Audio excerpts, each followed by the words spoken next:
On the Thanksgiving Day, a school teacher asked her class of first grader to draw a picture of something they were thankful for. She would know how little these poor children actually had to be thankful for. She thought that most of them would draw pictures of turkeys or tables with food.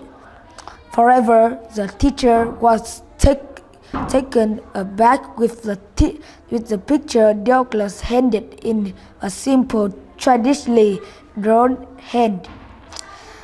But why and whose hand Douglas drew? The class was captivated by the abstract image. I think it must be the hand of God that brings us food, said one kid. A farmer, said another, because he grows the turkey. Finally, when the others were at work, the teacher bent over Douglas' desk and asked, "Whose hand is that?" "It was your hand, teacher," he mumbled. She recalled that frequently at recess she had taken Douglas, a reserved, lonely child, by the hand. She often did that with the children, but it meant so much to Douglas. Perhaps this was everyone's Thanksgiving, not for the material things given to us, but for the chance, in whatever small way, to give to others. You do not have to be your mother's unless she is who you want to be. You do not have to be your mother's mother or your mother's mother's mother or even your grandmother's mother or your father's side.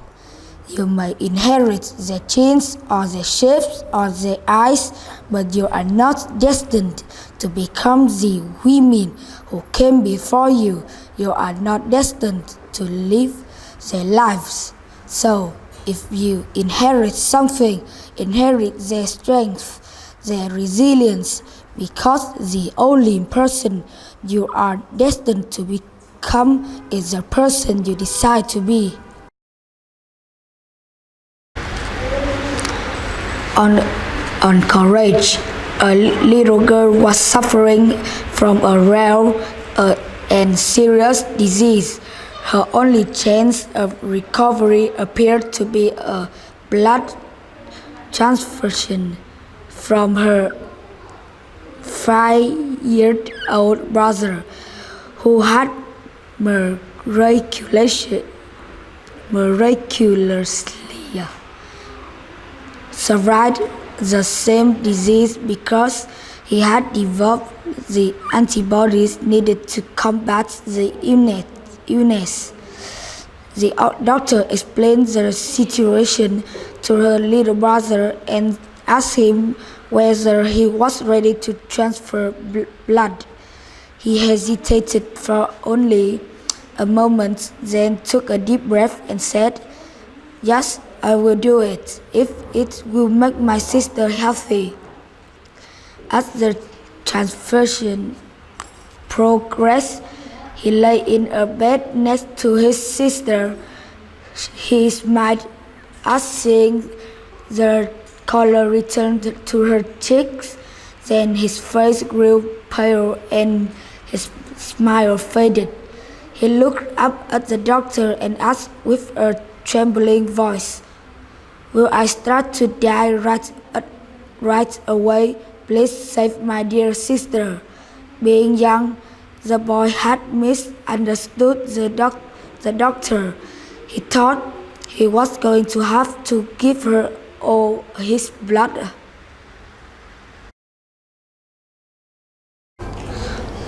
On courage, a little girl was suffering from a rare and serious disease. Her only chance of recovery appeared to be a blood transfusion from her 5-year-old brother, who had miraculously survived the same disease because he had developed the antibodies needed to combat the illness. The doctor explained the situation to her little brother and asked him whether he was ready to transfer blood. He hesitated for only a moment, then took a deep breath and said, "Yes, I will do it, if it will make my sister healthy." As the transfusion progressed, he lay in a bed next to his sister. He smiled at seeing the color returning to her cheeks. Then his face grew pale and his smile faded. He looked up the doctor and asked him with a trembling voice, "Will I start to die right away? Please save my dear sister."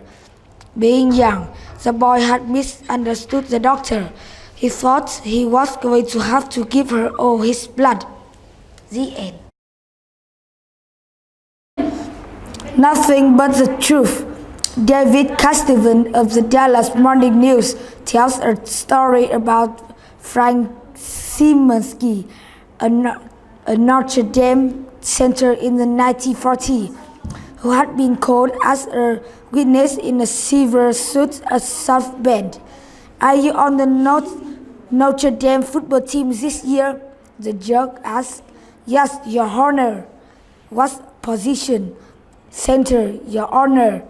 "How good a center?" Szymanski squirmed in his seat, but said firmly, "Sir, I am the best center Notre Dame has ever had." Coach Frank Leahy, who was in the courtroom, was surprised. Szymanski always had been modest and unassuming. So when the proceedings were over, he took Szymanski aside and asked why he had made such a statement. Szymanski blushed. I hate to do it, Coach," he said, "but after all, I was under oath."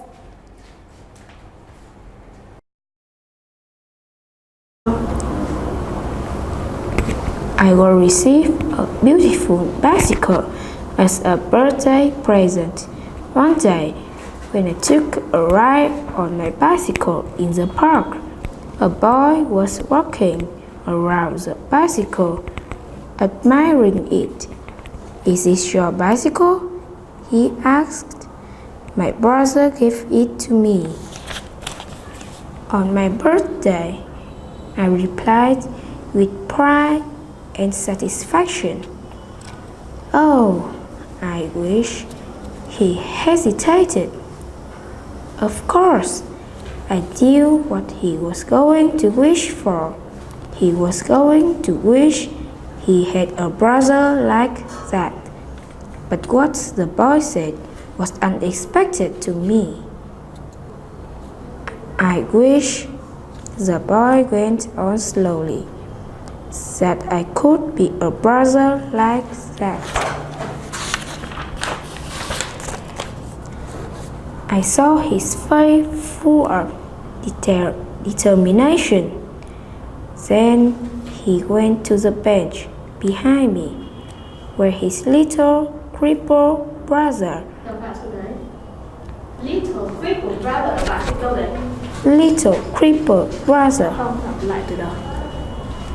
Then he went to the bench behind me, where his little crippled brother was sitting and said, "Someday I'm gonna give you a wheelchair on your birthday."